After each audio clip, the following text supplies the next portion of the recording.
వీసోర్స్ through యూకేకి వెళ్తున్న సౌమ్యతో మనం మాట్లాడడం. వాళ్ళ పెద్దనాన్న గారు ఉన్నారు, మాట్లాడదాం. నమస్తే అండి.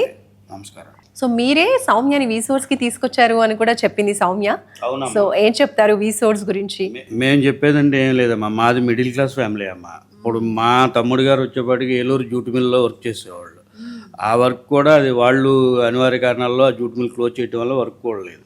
ఈ పిల్లలకి ఇంజనీరింగ్ అయిపోయి ఉన్నారు. అవుట్ ఆఫ్ పంపించాలంటే ఎట్లా పంపించాలి అనే దానికోసం మేము వెతుకుతున్నాం.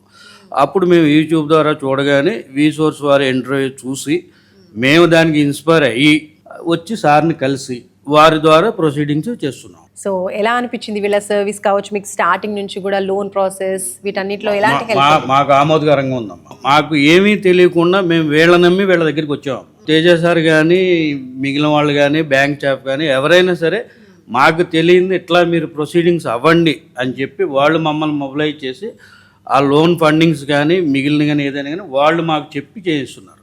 ఓకే.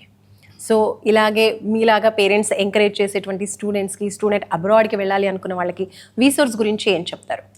మేమైతే వీసోర్స్ వారు ఇచ్చే సర్వీసు చాలా బాగుంది. ఎందుకనంటే మిడిల్ క్లాసులో పిల్లల్ని బీటెక్ వరకు చదివించి కూడా అవుట్ ఆఫ్ పంపించడానికి మా దగ్గర స్తోమత లేదు అనుకునే పేరెంట్స్కి వీళ్ళు ఒక స్టాండ్ మెట్టు లాంటిది.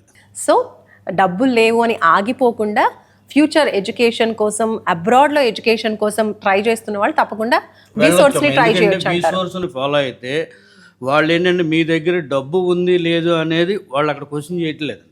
మీకు ఫండింగ్ లేదు, మేము బ్యాంక్ లోన్ ఇప్పిస్తాం, వెళ్ళండి చదువుకోండి, అక్కడ స్థిరపడండి, ఆ లోన్ కట్టుకోండి. సూపర్ అండి. థ్యాంక్ యూ అండి. Thank you so much.